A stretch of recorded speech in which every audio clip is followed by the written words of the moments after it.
Okay, picture this. It's 500 BC. A military strategist named Sun Tzu is trying to prove his theories to the king of Wu. The king, maybe a little skeptical, gives him a test. Train my concubines. While Sun Tzu doesn't hesitate, and he immediately executes the king's two favorite women for disobedience.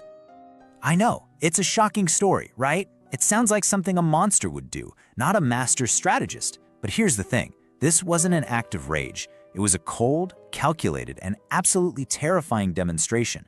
I mean, think about the risk he was taking.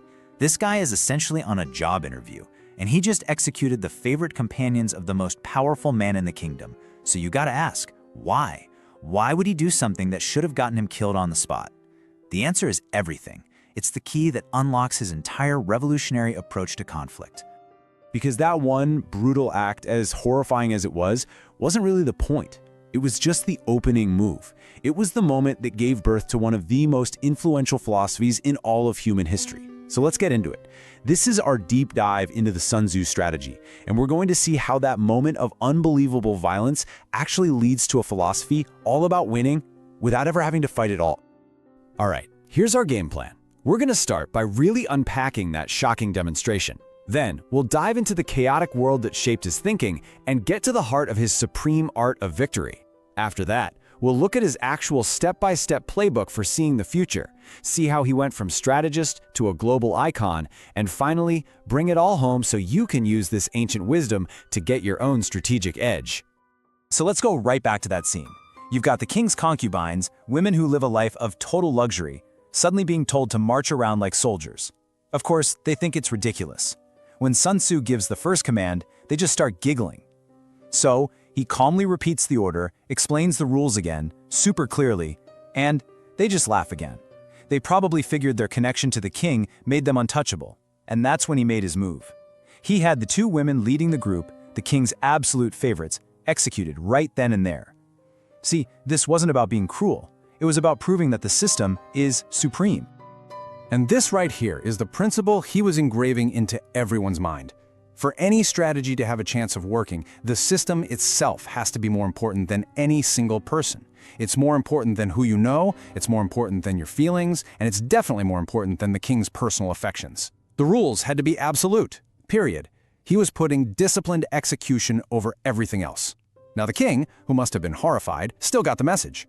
He saw a man with an unshakable commitment to order, and he knew this was the guy who could bring that same order to the chaos of a real war.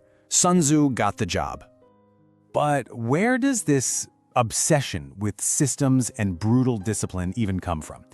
Well, you have to understand the world that made Sun Tzu. This was not some time of honorable, clean warfare. It was an era of pure, nonstop, bloody chaos. A literal meat grinder of conflict that was begging for a totally new way of thinking. Sun Tzu lived during what's called the Spring and Autumn period in China. The old dynasty was falling apart, and all these smaller states were just locked in this constant, violent power struggle.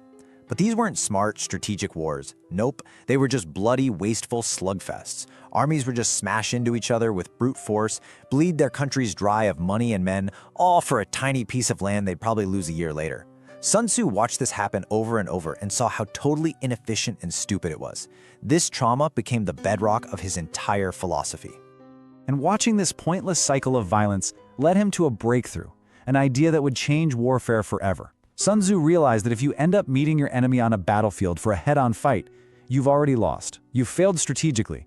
For him, a real victory isn't won with swords and arrows. It's won weeks, maybe months beforehand, inside the mind of the general.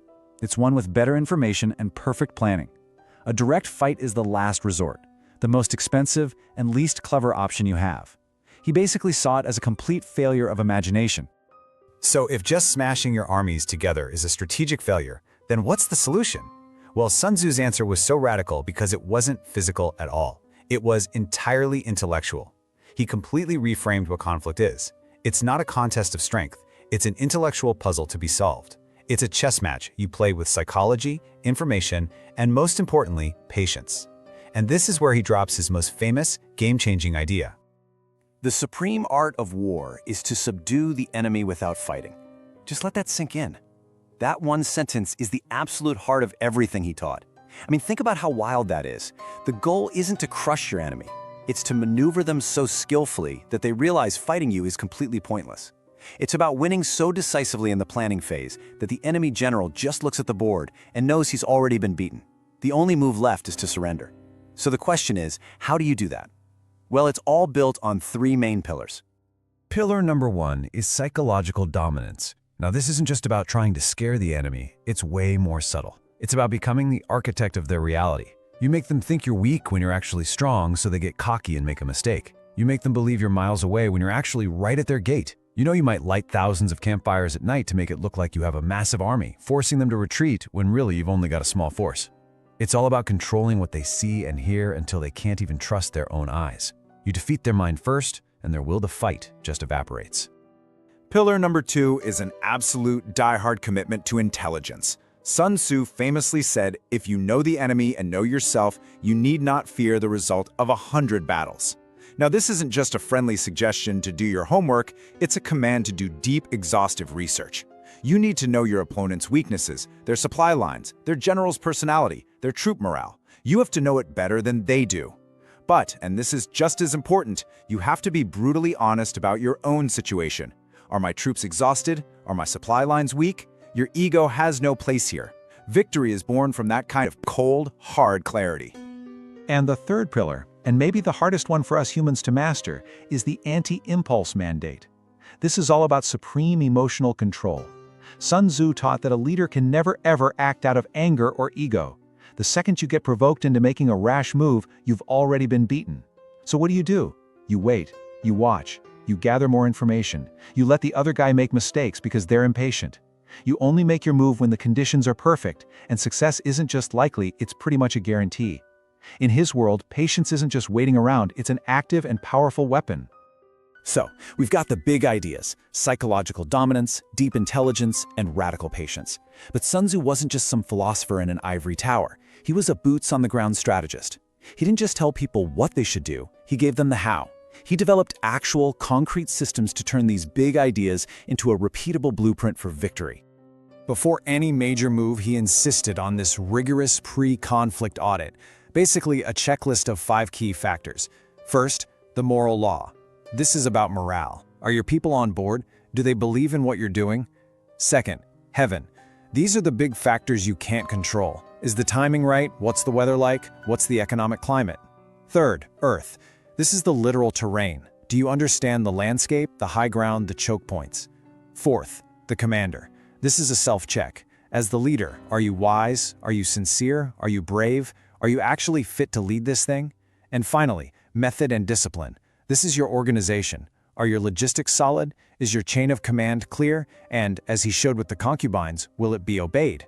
By running through these 5 things, you start to take luck and emotion out of the equation. Now this perfectly breaks down how psychological dominance works in practice. For Sun Tzu, deception isn't just telling a little lie, it's building a completely false reality for your opponent. And as you can see, the 2 columns are always total opposites. When you're busy preparing an attack, you need to look totally lazy and complacent. When you're saving your strength for the big push, you need to look weak and vulnerable, almost begging them to attack you on your terms. And when you want to lure them into a trap, you act all aggressive and overconfident. It's like you're putting on a constant performance. You control what your enemy sees, which means you control how they think and ultimately how they act. You're basically making them dance to your tune. So, through these brilliant systems and this deep philosophy, Sun Tzu's legend began to grow. He's said to have won battle after battle for his king. But his real legacy grew way beyond the battlefields of ancient China. Over the centuries, his work transformed him from just a military guy into a foundational global philosopher, whose wisdom is now used in pretty much every field you can think of. For hundreds of years, the art of war was a closely guarded secret in Asia, the go-to manual for emperors and generals. But then, in the 1700s, it got translated into French. From there, it quickly spread among European military leaders. Napoleon himself was supposedly a fan. But the real explosion in the West happened in the 1980s, the whole greed is good era. Wall Street traders and CEOs started treating the stock market like a battlefield, and the art of war became their ultimate playbook for corporate strategy. And today, it's gone even broader. You've got football coaches using it to design plays, lawyers using it for negotiations, and even just regular people using it for personal growth. So, what's his ultimate legacy? When you boil it all down, it's this. Sun Tzu basically invented the idea of strategic foresight. He was the one who wrote down the rule that the single greatest advantage you can have, in war, in business, in life, is the ability to see how things are going to turn out before the conflict even starts. It's about winning by thinking 10 moves ahead, not just reacting to the move that's right in front of you. It's all about minimizing risk and saving your energy for the fights that really, truly matter. And that brings us to the most important question of all. This isn't just a cool history lesson. The real question is, how can you use these 2,500-year-old ideas today? How can you take this ancient wisdom and gain your own strategic advantage in your career, your relationships, and your life? Okay, let's make this super practical. First big takeaway: the best conflict is the one you never have. The most successful negotiation is the one where the other side agrees to your terms before you even have to argue. Second, always choose intelligence and patience over knee-jerk aggression. You know when you get that infuriating email from a coworker? Don't just fire back. Wait, gather information, figure out what their motive is, think before you act. Third, use that 5-factor checklist on your own life. Before you make a big career move, audit your position. What's your moral law? Are you actually passionate about this? What's heaven? Is the timing right in the industry? What's earth? What does the competition look like? The goal is to know the situation so well that you can shape it, so that the other side, whether it's a competitor or just a tough problem, sees that giving in is their best and only option. From that first brutal act with the concubines all the way to his final words, Sun Tzu's entire legacy is built on this one simple truth. He gave us a blueprint for winning, not by being stronger, but by being smarter. He taught us that victory isn't some loud event that happens on a battlefield. It's a quiet conclusion you reach through meticulous planning, radical patience, and a deep understanding of psychology. The real win happens in your mind, long before the fight ever begins. And in the end, it all comes back to this one powerful, unshakable rule. All war is based on deception. And whether that war is a corporate takeover, a courtroom battle, or just a really difficult personal challenge, the person who controls the story, who shapes perception, and who truly understands the power of information will always, always have the advantage.